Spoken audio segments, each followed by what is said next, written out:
Hello नमस्कार दोस्तों, स्वागत है आपका आपके यूट्यूब चैनल वी मैथ्स पर। साथियों, आज बहुत ही बड़ी बात है, बहुत ही खुशखबरी की बात यह है कि आज हम लोग क्लास 11th का जो है क्लास 11th की शुरुआत करेंगे। यानी कि क्लास 11th का अभी तक हम लोगों ने कोई भी चैप्टर या फिर कह दीजिए कि उसके बारे में हम लोग चर्चा ही नहीं किए थे, लेकिन आज जो है हम लोग क्लास 11th का भी आज से पढ़ाई शुरू करेंगे। तो आज उसी कड़ी में क्लास 11th का सबसे पहले जो पहला एक्सरसाइज आपका एनसीईआरटी बेस पर है वो है सेट समुच्चय। तो समुच्चय को हम लोग जानेंगे, समझेंगे क्या होता है समुच्चय, कैसे इसका परिभाषा है। और देखिए, आज मैं समुच्चय के बारे में उतना ही बताऊंगा जितना कि एक्सरसाइज 1.1 में ज़रूरत होगी। 1.1 में जितनी की ज़रूरत है उतनी ही बातचीत करेंगे, ठीक है। तो चलिए, आज हम लोग पढ़ने क्या वाले हैं। तो पढ़ेंगे हम लोग प्रश्नावली प्रश्नावली प्रश्नावली 1.1 पढ़ेंगे, ठीक है। क्लास 11th की बात करेंगे, कक्षा 11, ठीक। एनसीईआरटी बेस्ड होगा ये, एनसीईआरटी बेस्ड, ठीक। और चैप्टर का नाम हमारा क्या होगा साथियों? चैप्टर का नाम हमारा होगा समुच्चय। क्या होगा?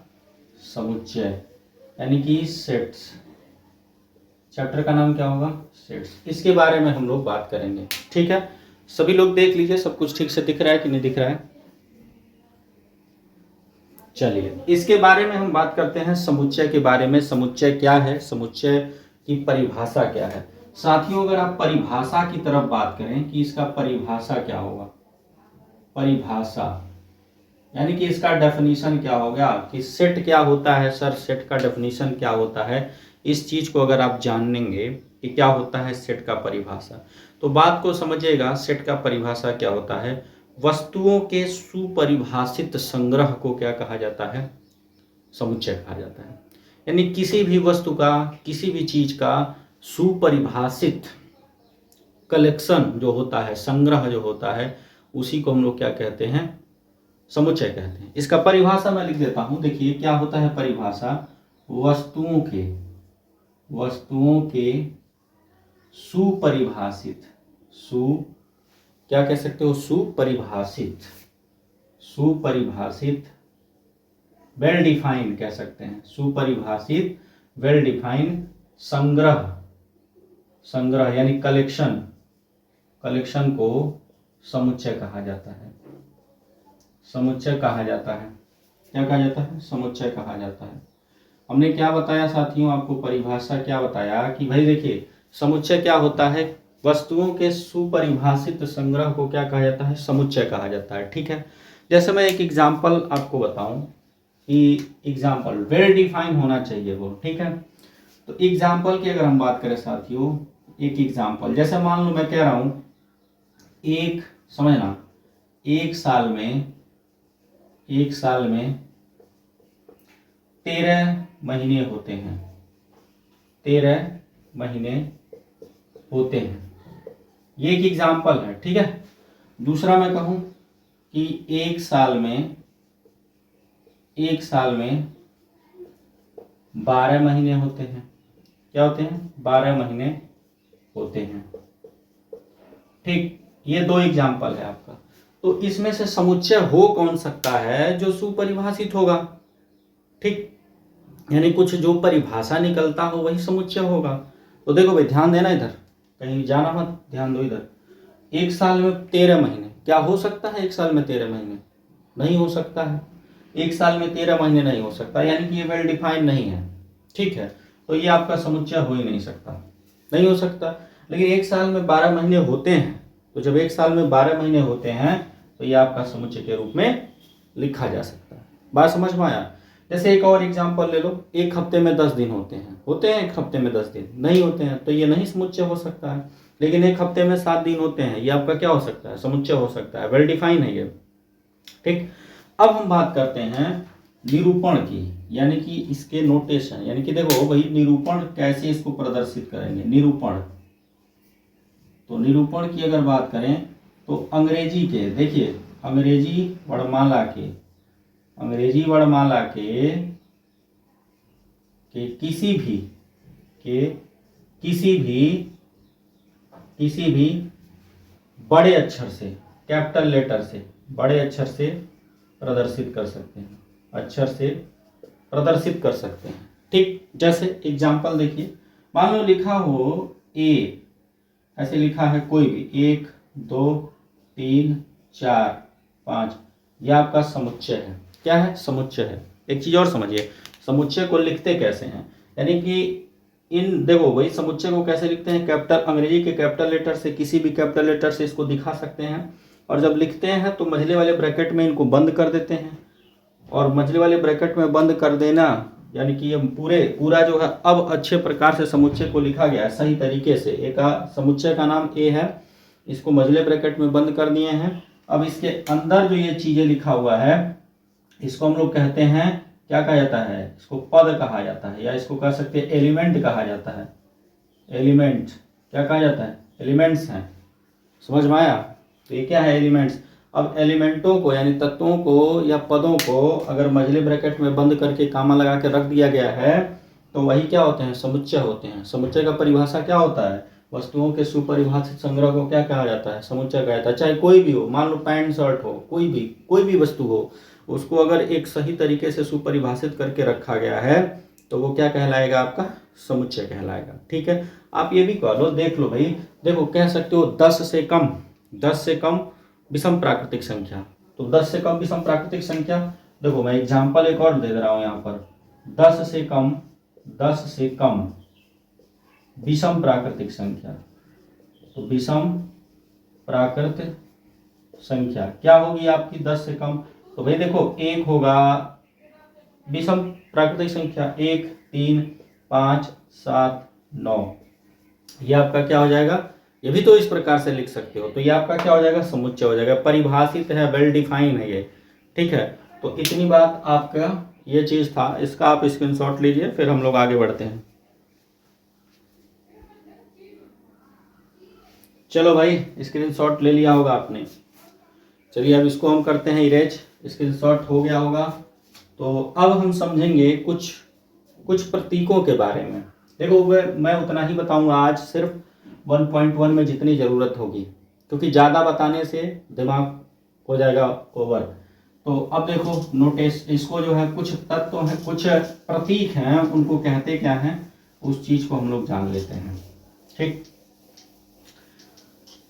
चलिए प्रतीक का मतलब, अब मान लो देखो भाई, अगर ये लिखा हुआ है इस प्रकार से, ठीक है, तो इसको क्या पढ़ा जाता है? इसको पढ़ा जाता है बिलोंग्स टू। ठीक, यानी कि इसका मतलब है अंदर है, कह सकते हो अंदर है। ठीक, दूसरा इस प्रकार से लिखा और ये काटा गया हो तो इसको कहेंगे नॉट बिलोंग्स टू, या कह सकते हो डज नॉट बिलोंग्स टू। ठीक, बिलोंग्स टू यानी कि अंदर नहीं है, इसको कहेंगे इसके अंदर नहीं, कह सकते हो इसके अंदर नहीं है, इसके अंदर नहीं है। ठीक, तो ये चीज आपको जानना जरूरी है। अच्छा देखो, अब जो है अगली चीज हम लोग समझेंगे कि इसको जो आपका वो समुच्चय होता है उसको दो तरीके से हम प्रदर्शित करते हैं, एक तो रोस्टर रूप में और दूसरा होता है समुच्चय निर्माण रूप में। ठीक है, एक रोस्टर रूप में और दूसरा होता है समुच्चय निर्माण रूप, या आप दोनों रूपों में इस समुच्चय को क्या कर सकते हैं, लिख सकते हैं, किसी भी समुच्चय को। ठीक है ना, थोड़ा सा मैं बता देता हूँ रोस्टर रूप। जैसे मान लो रोस्टर रूप में क्या होता है, थोड़ा सा आप इस बात को जानिएगा कि सर रोस्टर रूप में कैसे लिखेंगे, इसको हम लोग थोड़ा सा समझते हैं। ठीक है, कोई सा भी एग्जाम्पल अगर मेरे पास हो जाए तो मैं रोस्टर रूप में बता दूं कैसे किया जाएगा। ठीक है, जैसे मान लो एक एग्जाम्पल लेता हूं, ऐसे लिखा हुआ है यक्स सच दैट यक्स एक विषम प्राकृत संख्या है। इसको आपको लिखना है रोस्टर रूप में। अब ये किस रूप में लिखा हुआ है, ये समुच्चय निर्माण रूप में लिखा हुआ है। आप सीधे मतलब ये समझो ना कि हिंदी में जो लिखा रहेगा, यानी कि हिंदी वाले रूप में थोड़ा सा जो लिखा रहेगा वो आपका समुच्चय निर्माण रूप होगा। ये आप कौन सा रूप है, समुच्चय निर्माण रूप, ये आपका समुच्चय निर्माण रूप है। ठीक है, और इसी को अगर आप लिखो, इसको कहे दे रोस्टर रूप में लिखने के लिए, तो रोस्टर रूप क्या होगा, रोस्टर रूप आपका हो जाएगा, देखो भाई रोस्टर रूप आपका क्या हो जाएगा, 1 3 5 7 9। विषम है तो पता नहीं कहाँ तक जाएगा, यानी कि इस तरह से लिखने की प्रक्रिया क्या होती है, रोस्टर रूप। मुझे उम्मीद है कि आपको ये समझ में आ गया होगा कि परिभाषा समुच्चय का क्या है, समुच्चय को किस प्रकार से प्रदर्शित करते हैं, समुच्चय के अंदर ये लिखे गए इन सभी मानों को क्या कहा जाता है, और ये प्रतीक क्या है, इन प्रतीकों का मतलब क्या है, ठीक है। और रोस्टर रूप और समुच्चय निर्माण रूप, थोड़ा सा इस प्रतीक के बारे में हम चर्चा करेंगे।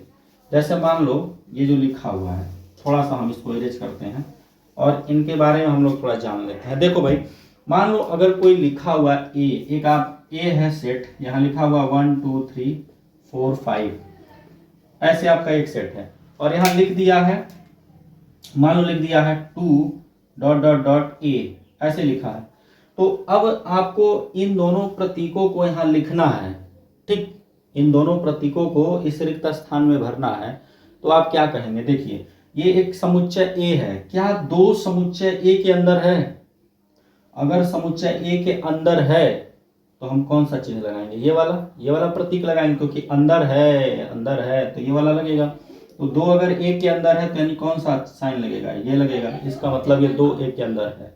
फिर दूसरा लिख दें अगर हम 5 डॉट डॉट डॉट ए, क्या 5 ए के अंदर है? ए एक समुच्चय आपका ये है, इसके अंदर 5 है तो सर नहीं है, अगर नहीं है तो आप लिखेंगे डज नॉट बिलोंग्स टू। बस इस प्रतीक का यही मतलब है। तो आते हैं हम लोग एक्सरसाइज 1.1 पर एनसीईआरटी के पूरी बुक से, और इसको हम लोग समझेंगे, कर देते हैं इरेज। चलो भाई आ जाते हैं हम लोग 1.1 पर, ठीक। देखो भाई, इसमें बहुत सारे सवाल ऐसे हैं जो बिना लिखे ही आप कर सकते हैं। जैसे कि पहला सवाल आपके सामने है, निम्नलिखित में से समुच्चय है, कौन कौन समुच्चय है आपको ये बताना। आप किताब लेके बैठिए, एनसीईआरटी की बुक आपके पास होनी चाहिए, ठीक है। तो कह रहा है निम्नलिखित में से कौन कौन समुच्चय है, अपने उत्तर का औचित्य भी बताइए। उत्तर का क्या बताना है, औचित्य। तो पहला सवाल है, जे अक्षर से प्रारंभ होने वाले वर्ष के सभी महीनों का संग्रह। जे अक्षर से प्रारंभ होने वाले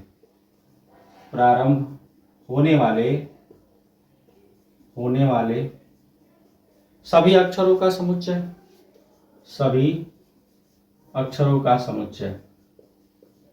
अक्षरों का संग्रह है, संग्रह।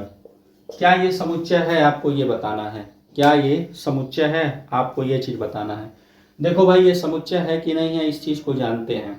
कह रहा है जे अक्षर से प्रारंभ होने वाले सभी अक्षरों का संग्रह। तो जे अक्षर से प्रारंभ होने वाले सवाल गलत लिख दिया, प्रारंभ होने वाले वर्ष के सभी अक्षरों का, वर्ष के यहां पर लिख दीजिए, प्रारंभ होने वाले वर्ष के सभी अक्षरों का समुच्चय। तो भाई जे अक्षर से वर्ष के महीने याद होंगे सबको, जनवरी फरवरी मार्च अप्रैल मई जून जुलाई अगस्त सितंबर अक्टूबर नवंबर दिसंबर, ये सभी को पता होगा। तो जे अक्षर से प्रारंभ होने वाले कितने महीने हैं, ये परिभाषित है कि नहीं है, बताओ। जे अक्षर से प्रारंभ होने वाले जो महीने हैं वो क्या होते हैं। आंसर की अगर हम बात करें, इसके आंसर की अगर हम बात करें तो भाई जे अक्षर से प्रारंभ होने वाले महीने क्या है, महीने। ये डिफाइन है, ये परिभाषित है, सभी को पता है क्या होता है। जनवरी कह लो, जनवरी, फिर आप कह लो जून, फिर कहोगे जुलाई, क्या कहोगे, जुलाई, ठीक। ये आप ऐसे लिख सकते हो, जनवरी जून और जुलाई।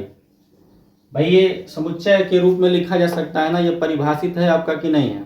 तो ये कैसा है, ये समुच्चय रूप में हो सकता है, ठीक। तो ये आपका पहले का आंसर हो जाएगा।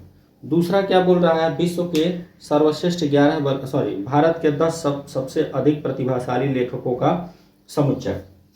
तो भारत के, अगला सवाल दूसरा जो है इसमें, भारत के 10 भारत के 10 सबसे अधिक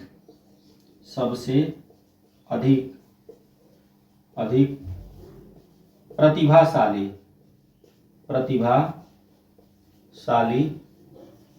लेखकों का समुच्चय, लेखकों का संग्रह क्या ये समुच्चय रूप में हो सकता है? क्या ये समुच्चय है? आपको ये बताना है। देखो, हम कभी भी ये नहीं कह सकते हैं कि अगर आज कोई लेखक प्रतिभाशाली है, यानी आज कोई लेखक सबसे बड़ा विद्वान है, सबसे बड़ा फेमस है, मान लो, यानी कि आज कोई मान लो जो है महादेवी वर्मा जी एक टाइम पर फेमस थे, फिर ये जरूरी थोड़ी ना कि जीवन भर हमेशा महादेवी वर्मा ही फेमस रहेंगे। बताओ, आचार्य हजारी प्रसाद द्विवेदी भी बीच में आए होंगे, फिर कबीरदास जी भी बीच में आए होंगे, आचार्य रामचंद्र शुक्ल भी बीच में आए होंगे। यानी कोई ना कोई जो है एक समय के लिए फेमस नहीं रहता है भाई। अगर कोई पॉपुलर होता है तो एक टाइम पॉपुलर होता है, फिर कोई दूसरा हो जाता है। ठीक, यानी कि ये आपका वेल डिफाइंड नहीं है, ये जो है परिभाषित नहीं है, वेल डिफाइंड नहीं है, तो इसको हम समुच्चय नहीं मान सकते। यानी कि अब इसको आप बस ऐसे लिख देता हूँ, ये आपका समुच्चय नहीं हो सकता है। क्यों नहीं हो सकता? क्योंकि ये वेल डिफाइंड है ही नहीं। मैं किसी एक पर्टिकुलर व्यक्ति को नहीं कह सकता कि हाँ यही प्रतिभाशाली है और जीवन भर यही रहेंगे। ऐसा कह सकते हैं क्या? नहीं कह सकते हैं।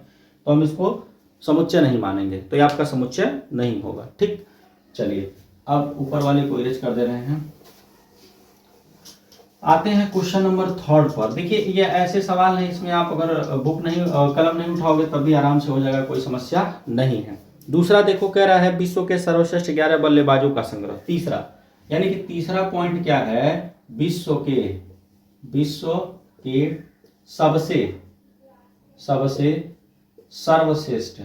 सर्वश्रेष्ठ ठीक सर्वश्रेष्ठ बल्लेबाजों का संग्रह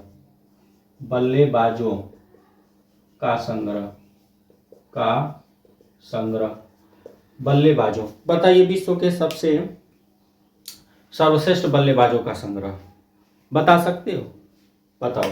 आज रोहित शर्मा खेल रहे हैं, अब मान लो आज रोहित शर्मा खेल रहे हैं,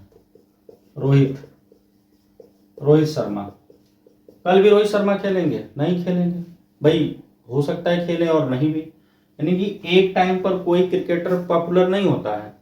एक मैच में खेला, दूसरे मैच में नहीं खेला, तीसरे मैच में खेला, चौथे मैच में नहीं खेला, तो हम नहीं बता सकते हैं। सर्वश्रेष्ठ बल्लेबाज बता सकते हैं कौन विश्व का सबसे सर्वश्रेष्ठ बल्लेबाज है? बताइए, किसी एक का नाम लीजिए। अभी देखिए, फिर उसके मैचों को देखिए, क्या वो हर मैच में वो चलता है सही से? नहीं। तो आप इसको भी, ये वेल डिफाइन है ही नहीं, ये सुपरिभाषित नहीं है। अगर सुपरिभाषित नहीं है तो कहोगे भाई कि हम इसको समुच्चय के रूप में नहीं लिख सकते हैं। ठीक, इसको समुच्चय के रूप में नहीं लिखा जा सकता है, तो ये आपका समुच्चय नहीं होगा। आते हैं चौथे पे, आपकी कक्षा के सभी बालकों का संग्रह। तो आपके देखो, चौथा पॉइंट क्या है? आपके कक्षा के, चौथा पॉइंट, आपके कक्षा के सभी बालकों का संग्रह। तो आपकी कक्षा के सभी बालकों का संग्रह ये आपका समुच्चय है, क्योंकि भाई आपके क्लास में कितने बच्चे हैं वो आप जानते हैं, परिभाषित है। नहीं परिभाषित होगा? परिभाषित होगा भाई। 10 लोग, 20 लोग, 25 लोग, 30 लोग पढ़ते हो गए क्लास में, तो वो क्या होगा भाई? समुच्चय होगा, जाहिर सी बात है। तो ये आपका समुच्चय होगा। ठीक है, ये आपका समुच्चय होगा। अगले सवाल की तरफ आते हैं। 5वां नंबर। 5वां नंबर क्या कह रहा है? कह रहा है 100 से कम सभी प्राकृतिक संख्याओं का संग्रह। क्या बोला है? 100 से कम। देखिएगा, 100 से कम सभी प्राकृत संख्याओं का संग्रह। तो 100 से कम सभी प्राकृत संख्याओं का संग्रह की अगर बात करें तो भाई इसको तो हम लिख सकते हैं क्या? 1, 2, 3, 4, कहाँ तक? 99 तक। तो ये आपका समुच्चय है, परिभाषित है, ये हो जाएगा समुच्चय। 6वां है लेखक प्रेमचंद्र द्वारा लिखित उपन्यासों का संग्रह। यानी कि 6वां नंबर, लेखक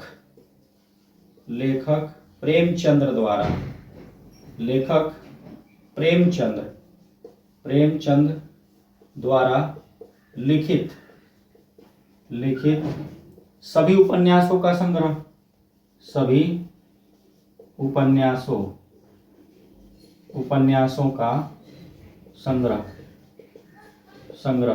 तो ये आपका समुच्चय होगा, क्योंकि भाई अगर प्रेमचंद्र की बात करें तो गोदान गबन ये सब लिखे हैं, कोई निश्चित आपका पैमाना होगा लिखने का, ऐसा 10 ठो 20 ठो उपन्यास लिखे होंगे, जितना भी लिखे हों। तो हमारे जानकारी के अंदर वो है, गोदान गबन हो गया, पता नहीं क्या क्या है, दुका, ठीक है, तो दुका, तो वही चीज है। तो लेखक प्रेमचंद द्वारा लिखित सभी उपन्यासों का संग्रह क्या हो जाएगा आपका, ये आप परिभाषित कर सकते हैं, तो ये आपका समुच्चय हो जाएगा। ठीक, नेक्स्ट क्वेश्चन की तरफ चलते हैं। कह रहा है सभी समपूर्णांकों का संग्रह, सभी जो है समपूर्णांकों का संग्रह। देखिए 7वां नंबर सवाल है, सभी समपूर्णांकों का संग्रह। तो सभी समपूर्णांकों के संग्रह की बात करें तो समपूर्णांक क्या हो सकते हैं, देखिएगा, इसको लिख सकते हैं आप, क्या लिख सकते हैं, -2। ठीक भाई, सभी समपूर्णांक की जरूरत पड़ेगी आपको तो क्या लिख सकते हो, -2। अच्छा ऐसे यहाँ से लिखो, -2, -4, -6, फिर इधर क्या लिखोगे, फिर इधर प्लस में 2 हो जाएगा, क्या जाएगा, प्लस में 2 जाएगा। ठीक, और यहाँ पे फिर आप कह सकते हो, यहाँ से 2 की शुरुआत करो, जैसे 2 कर लो, फिर यहाँ करो 4, 6, 8, ऐसे इधर जाएगा, यानी कि इधर चलता चला जाएगा, नहीं जाएगा, बताइए। यहाँ माइनस, इधर से माइनस शुरू हो गया, यहाँ से आपका प्लस शुरू हो गया, तो आपका इनफाइनाइट तक चलता चला जाएगा। ये आपका परिमित अपरिमित समुच्चय इसको कहेंगे, मैं बताऊंगा परिमित और अपरिमित क्या होता है। तो फिलहाल ये भी हम समुच्चय के रूप में लिख सकते हैं। अगला है इस अध्याय में आने वाले प्रश्नों का संग्रह। इस अध्याय में अगला सवाल जो है, कह रहा है इस अध्याय में आने वाले सभी प्रश्नों का संग्रह। तो भाई इस अध्याय में कितने प्रश्न हैं, यानी कि प्रश्नावली 1.1 में कितने क्वेश्चन हैं ये हमको पता है, नहीं पता होगा तो हम सवाल कैसे लगाएंगे। तो ये आपका समुच्चय होगा, यानी कि जो 8वां नंबर आपका सवाल होगा, 8वां क्या कह रहा है, इस प्रश्नावली में आने वाले सभी प्रश्नों का संग्रह, तो 8वां आपका क्या होगा, समुच्चय होगा। ठीक, 9वां कह रहा है विश्व में सबसे अधिक खतरनाक जानवरों का समुच्चय। देखिए 9वां जो सवाल आपका है, 9वां सवाल क्या कह रहा है, विश्व में सबसे अधिक खतरनाक जानवरों का समुच्चय। विश्व में इतने जानवर हैं कि कुछ के तो नाम ही हमको नहीं पता। हमारे नज़र में हाथी, शेर, चीता, बाघ यही हमारे लिए खतरनाक है, लेकिन इनके अलावा भी बहुत सारे जानवर हैं जिनको हम जानते ही नहीं हैं, यानी कि हमारा नाम, हम उनको नाम से ही नहीं जानते हैं। भाई अगर हम उसको नाम से नहीं जान रहे हैं, हमने सारे जानवरों को तो देखा नहीं है कि विश्व में कितने जानवर हैं, सभी को हम जानते हैं, तो भाई ये हमारे लिए डिफाइन नहीं है, वेल डिफाइन नहीं है। अगर ये वेल डिफाइन नहीं है तो ये समुच्चय भी नहीं है, यानी इसका मतलब विश्व के सभी खतरनाक जानवरों के समुच्चय संग्रह जो है वो समुच्चय नहीं होगा। बात समझ में आया? तो आई होप कि आपको क्वेश्चन नंबर 1 के सभी पार्ट क्लियर हो चुके होंगे, आशा करते हैं। बाकी अब मैं क्वेश्चन नंबर 2 की तरफ चलता हूं और मस्त एकदम अच्छे तरीके से हम लोग इसको जानेंगे। आप लोग इसका तब तक स्क्रीनशॉट ले सकते हैं, खैर इसमें स्क्रीनशॉट लेने वाली कोई बात नहीं, लेकिन एक बार देख लीजिए। चलिए अब आते हैं क्वेश्चन नंबर 2 की तरफ। क्वेश्चन नंबर 2 क्या कह रहा है उसको हम लोग जानेंगे, समझेंगे अच्छे तरीके से। उम्मीद करते हैं कि आपको वीडियो पसंद आ रही होगी। अगर पसंद आ रहा है तो लाइक और शेयर सब्सक्राइब तो बनता ही है, कहना ना पड़े वो आपको जरूर करना चाहिए। देखिए क्वेश्चन नंबर 2 क्या है, क्वेश्चन नंबर 2 आपके सामने है।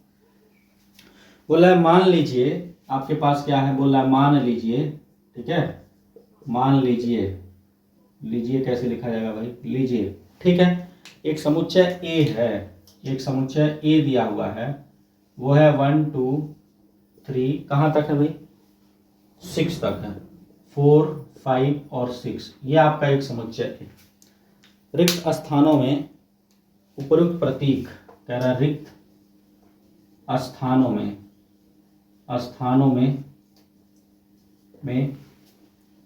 उपयुक्त प्रतीक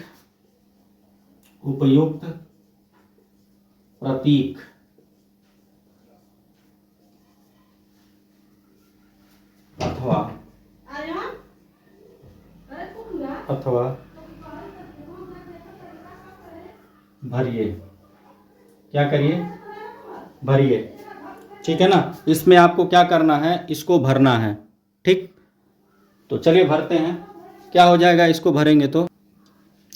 चलिए ये आपके सामने सवाल है, क्वेश्चन नंबर दूसरा। दोस्तों दूसरा सवाल बहुत ही ध्यान से समझिएगा। मान लीजिए एक समुच्चय ए दिया हुआ है, तो कह रहा है रिक्त स्थानों में उपर्युक्त, रिक्त स्थानों में क्या करना है, उपयुक्त प्रतीक, ये दोनों प्रतीक कौन से उपयुक्त हैं, इनको आपको इसके अंदर भरना है, जो रिक्त स्थान लगा हुआ है, ठीक है। तो देखो भाई इसका मतलब समझाते हैं। 5 लिखा हुआ है, फिर फिल इन द ब्लैंक्स है, यानी कि डॉट डॉट है और ए लिखा हुआ है। इसका मतलब यह है, क्या 5 समुच्चय ए के अंदर है, क्या 5 समुच्चय ए के अंदर है। अगर है तो ये वाला चिन्ह, नहीं है तो ये वाला, अगर है तो ये वाला प्रतीक, नहीं है तो ये वाला प्रतीक, ठीक है। तो 5 जो है समुच्चय ए में है, देखो 5 समुच्चय ए में है कि नहीं है। अगर है तो 5 लिखोगे, 5 बिलोंग्स टू ए, यानी 5 बिलोंग कर रहा है ए में, यानी 5 ए में है। अब इसको देखो, 8 क्या ए में है, 8 क्या समुच्चय ए में है, तो नहीं है, तो क्या लिखोगे, 8 डज नॉट बिलोंग्स टू समुच्चय ए, ठीक। 0 ए में है, नहीं है, तो कहोगे 0 डज नॉट बिलोंग्स टू समुच्चय ए। 4 ए में है तो लिखोगे 4 बिलोंग्स टू समुच्चय ए। 2 ए में है, बिल्कुल है, तो लिखोगे 2 बिलोंग्स टू समुच्चय ए। 10 ए में है, बिल्कुल नहीं है, तो लिखोगे 10 डज नॉट बिलोंग्स टू ए। तो ये आपका पहले का हो गया आंसर। कोई समस्या, कोई परेशानी, कोई दिक्कत नहीं है, ठीक। चलिए आ जाते हैं क्वेश्चन नंबर हम लोग 3 की तरफ, और क्वेश्चन नंबर 3 को समझ लेते हैं, उसके बाद आज क्वेश्चन नंबर 3 ही लास्ट होगा। चलिए क्वेश्चन नंबर 3 की तरफ चलते हैं। क्वेश्चन नंबर 3 आपके सामने क्या कह रहा है, उस चीज को हम लोग देखेंगे और समझेंगे, जानेंगे, ठीक है। चलिए क्वेश्चन नंबर 3 की तरफ चलते हैं। चलिए क्वेश्चन नंबर 3 क्या है, कह रहा है रोस्टर रूप में लिखिए, रोस्टर रूप में लिखना है। तो वही देखो पहला सवाल है, a बराबर यक्स सच दैट यक्स एक पूर्णांक है और यक्स की वैल्यू क्या है, -3 से बड़ी है और 7 से छोटी है। तो इसका रोस्टर रूप क्या हो जाएगा, देखिएगा आंसर क्या हो जाएगा, a बराबर -3 से बड़ी यक्स का मान लेना है, यानी कि -2 है, -2 -3 से बड़ी है, तो -2 हो गया, -1 हो गया, 0 हो गया, 1 हो गया, 2 हो गया, 3 हो गया, 4 हो गया, 5 हो गया, 6 तक ही लेना है, क्योंकि 7 से कम लेना है x को, ठीक है। तो ये आपका हो गया आंसर। अगला बोल रहा है b x such that x संख्या 6 से कम एक प्राकृतिक संख्या है। तो b क्या हो जाएगा आपका, 6 से कम, तो 1 2 3 4 और 5 ले लेना है, ये 6 से कम हो गया, ठीक। अगला है c x such that x 2 अंकों की ऐसी प्राकृतिक संख्या लेनी है जिनके अंकों का योग आपका क्या हो, 8 हो। जैसे समझना, अगर आप ले लो 17, तो 17 इन दोनों के अंकों का योग 8 है कि नहीं है। इसके बाद क्या ले लो, 71 ले लो, 62 ले लो, 26 ले लो, 35 ले लो, 53 ले लो, क्या ले लो, 80 ले लो, ठीक है। क्या ले लो, 80 ले लो, 2 अंकों की संख्या। और कुछ हो सकता है, बताइए और कुछ हो सकता है, आप सोच करके बताइए। अगर आप बताएं और कुछ हो सकता है, इसमें और कुछ छूट रहा है, क्या छूट रहा है, 44 छूट रहा है, 44, ठीक है। बाकी और कुछ नहीं होगा, बाकी और सभी संख्याएं नहीं हो सकती, क्योंकि देखो इन सभी के अंकों का योग, 2 अंकों का योग 108 होगा, 7 1 और 8 71 है तो 8 हो जाएगा, 62 है तो 8 हो जाएगा, 26 है तो जोड़ोगे तो दोनों अंकों को 8 हो जाएगा। अगला है एक्स सच दैट एक्स एक अभाज्य संख्या है जो किससे डिवाइड है, 60 से। किससे, तो देखो अभाज्य संख्या है तो वो क्या है भाई, 2 अभाज्य संख्या और 3 है, यही 2 और 3 है जो 60 को क्या करती हैं, काट सकती हैं, 2 और 3, बाकी अभाज्य संख्या नहीं है, ठीक। 2 और 3 आपका हो जाएगा, क्योंकि बोला है इसमें सवाल में, क्या बोला है कि अभाज्य संख्या, अच्छा अभाज्य संख्या ना, तो 2 और 2 3 5 हो जाएगा, ये तीनों ही अभाज्य संख्याएं हो जाएंगी। अगला है ट्रिग्नोमेट्री शब्द के सभी अक्षरों का समुच्चय। तो देखो ट्रिग्नोमेट्री शब्द के, यानी ई जो है, अब इसमें क्या होता है, कई सारे अक्षर अगर आए रहते हैं, यानी कि एक से ज्यादा कई अक्षर हैं, तो उनको सिर्फ लिखते टाइम एक लिखते हैं, तो TRIGONME हो गया, फिर क्या नहीं लिखा है, टी लिख दिया है, वाई लिखना है, यानी कि ये आपका हो गया ट्रिग्नोमेट्री का। एक एक अक्षर को केवल लिखना रहता है, कई सारे अक्षर हैं तो एक एक अक्षर को। फिर जो है ऐसे ही बेटर को लिखना हो तो क्या लिखेंगे, BETR आर, तो ये आपका हो गया वेटर। तो साथियों आज के लिए इतना ही। आज हम लोग क्वेश्चन नंबर 3 तक देखें, इसके कॉन्सेप्ट को देखें। फिर जो है नेक्स्ट वीडियो में, अगली वीडियो में हम आगे बात करेंगे। तब तक के लिए आप स्वस्थ रहिए, मस्त रहिए और लाइक शेयर सब्सक्राइब भी करते रहिए।